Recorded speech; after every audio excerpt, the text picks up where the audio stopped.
జిల్లా జమ్మికుంట మండలం వావిలాల ప్రాథమిక ఆరోగ్య కేంద్రం పూర్తిగా శిథిలావస్థకు చేరుకుందని, ఎప్పుడు ప్రమాదం సంభవిస్తుందోనని భయంగా గడుపుతున్నట్లు, భవనం స్లాబ్ గోడలు పెచ్చులు ఊడిపోతున్నాయని అందులో పనిచేస్తున్న వైద్య సిబ్బంది, గ్రామ ప్రజలు, రోగులు తెలుపుతున్నారు. టీఆర్ఎస్ నాయకులు, మాజీ సర్పంచ్ చందుపట్ల చిన్ని కృష్ణారెడ్డి, ఉప సర్పంచ్ పంజాల అశోక్ గౌడ్, మాడిశెట్టి తిరుపతి ప్రజా ఆరోగ్య కేంద్రాన్ని సందర్శించి పరిశీలించగా, గత 8 నెలలు వేణువంక మండల మెడికల్ ఆఫీసర్ డాక్టర్ వరుణ పేద ప్రజలకు మెరుగైన వైద్యం అందించిందని తెలిపారు. నేటి రోజు నుంచి lab technician, staff nurse, pharmacist, regular డాక్టర్లు సంవత్సరం కాలం పాటు నుంచి బోరు మోటార్ లేని దుస్థితి నెలకొల్పిందని తెలిపినారు. వెంటనే నూతన ప్రాథమిక ఆరోగ్య కేంద్రాన్ని నాగంపేట గ్రామంలో ఏర్పాటు చేసి వైద్య సిబ్బందిని, రెగ్యులర్ డాక్టర్ని నియమించినట్లయితే చుట్టూ గ్రామాల ప్రజలకు మెరుగైన వైద్యం అందించి సీజనల్ వ్యాధులను అరికట్టే విధంగా ఉంటుందని జిల్లా వైద్య అధికారులను ప్రభుత్వాన్ని కోరినట్టుగా తెలిపినారు.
సంవత్సరం అయితే అంత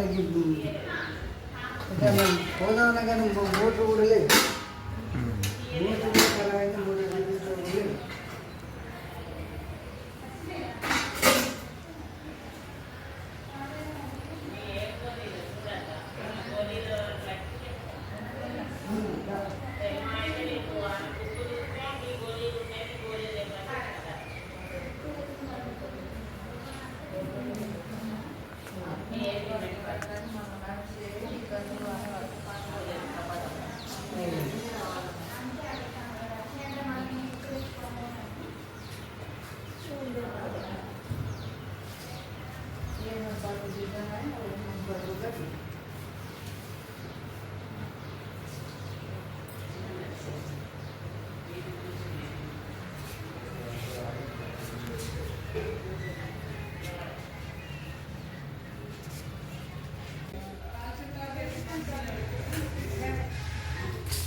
నమస్కారం.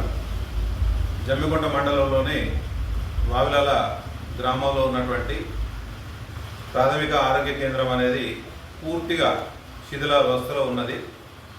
కనీసం ఏంటి అంటే ఆవరణ అంటే మనం పోవడానికి ముందే ఆవరణలోనే ప్రాథమిక ఆరోగ్య కేంద్రము శిథిలావస్థలో ఉండి కూలిపోయేటువంటి పరిస్థితి ఉన్నది.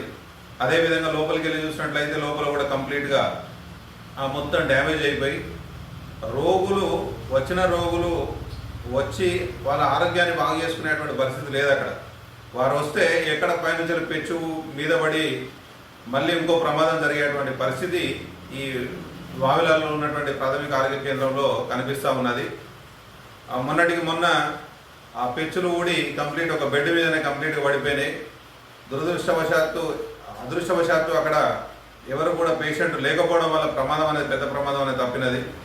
ఇంకొకటి ఏంటంటే హాస్పిటల్లో కనీస అవసరాలు కూడా కనుమరుగైనాయి.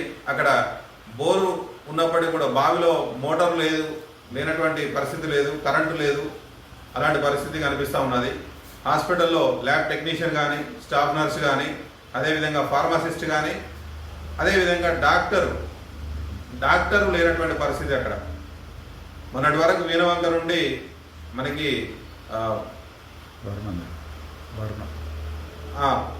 వీణవంక నుండి డాక్టరు డిప్టేషన్ పైన వచ్చి ఇక్కడ ట్రీట్మెంట్ ఇవ్వడం జరిగింది. ఇప్పుడు ఆమె మళ్ళీ రావడం లేదు, అక్కడ డాక్టర్ కొరత ఉన్నది. ఇన్ని సమస్యలు ఉన్నటువంటి ఈ యొక్క ప్రాథమిక కేంద్రాన్ని పట్టించుకునేటువంటి నాయకులు కానీ అధికారులు కానీ ఎవరు లేరు. మరొక విషయం ఏంటంటే ఈ వావిలాల్లో ఉన్నటువంటి ఈ యొక్క ప్రాథమిక ఆరోగ్య కేంద్రానికి ఈ చుట్టుపక్కల జమ్మికుంట మండల వాసులు ఎవరు వెళ్ళలేనటువంటి పరిస్థితి అక్కడికి. ఎందుకంటే ఇది సుదూర ప్రాంతంలో దూరంగా ఉన్నది. అక్కడికి వరంగల్ జిల్లాకు సంబంధించినటువంటి వాళ్ళు మాత్రమే అక్కడికి వెళ్ళేటువంటి పరిస్థితి ఉన్నది. ఆ చుట్టుపక్కల ప్రాంతంలో ఉన్నటువంటి భూపాలపల్లి, జయశంకర్ భూపాలపల్లి జిల్లా వాసులు మాత్రమే అక్కడికి వెళ్తూ ఉన్నారు. ఇది జమ్మికుంట మండలం వాసులకు చాలా సుదూరంగా ఉన్నది. కాబట్టి మా కోరిక ఏంటంటే అది శిథిలావస్థలో ఉన్నది, అక్కడికి పోలేని పరిస్థితి. కాబట్టి ఇక్కడ దగ్గరగా అంటే జమ్మికుంట తర్వాత సెంటర్ పాయింట్లో ఉన్నటువంటి నాగంపేట గ్రామ పంచాయతీలో ఈ ప్రాథమిక ఆరోగ్య కేంద్రాన్ని ఏర్పాటు చేసినట్లయితే అందరికీ అనువుగా ఉంటుంది. చుట్టుపక్కల గ్రామాలు విజయ్ షరీఫ్ కావచ్చు, ఇటు తనువుల కావచ్చు, విలాసాగర్ కావచ్చు, ఇల్లంతకుండ మండలైన టేకుర్తి కావచ్చు, రాసపల్లి కావచ్చు, షాయంపేట కావచ్చు, చిన్నకోటపల్లి కావచ్చు, ఇవన్నిటి కూడా దగ్గర ఉండి అందరికీ సర్వీస్ చేయడానికి అనుకూలంగా ఉంటుంది. కాబట్టి మా ప్రజలందరి తరఫున జమ్మికుంట మండల రూరల్ ఏరియాలో ఉన్నటువంటి ప్రజలందరి తరఫున మేము దీన్ని కోరుకుంటున్నాం. కాబట్టి నాగంపేటలో ఈ ప్రాథమిక ఆరోగ్య కేంద్రాన్ని ఏర్పాటు చేస్తే బాగుంటుంది. అది ఆల్రెడీ పూర్తిగా ధ్వంసమైపోయింది హాస్పిటల్ అంతా కూడా. కనీసం దానిలో సర్వీస్ లేదు, పోతే కొత్త జబ్బులు వచ్చేటువంటి పరిస్థితి ఉన్నది. కాబట్టి అధికారులు కావచ్చు, నాయకులు కావచ్చు స్పందించి ఈ యొక్క ప్రాథమిక ఆరోగ్య కేంద్రాన్ని నాగంపేటలో ఏర్పాటు చేస్తే ఈ మధ్యలో ఉండి ఇక్కడ ఉన్న చుట్టుప్రక్కల ఉన్న ప్రాంతాలందరికీ కూడా మెరుగైన వైద్యం అందించడానికి అవకాశం ఉంటుందని తెలియజేస్తున్నాను.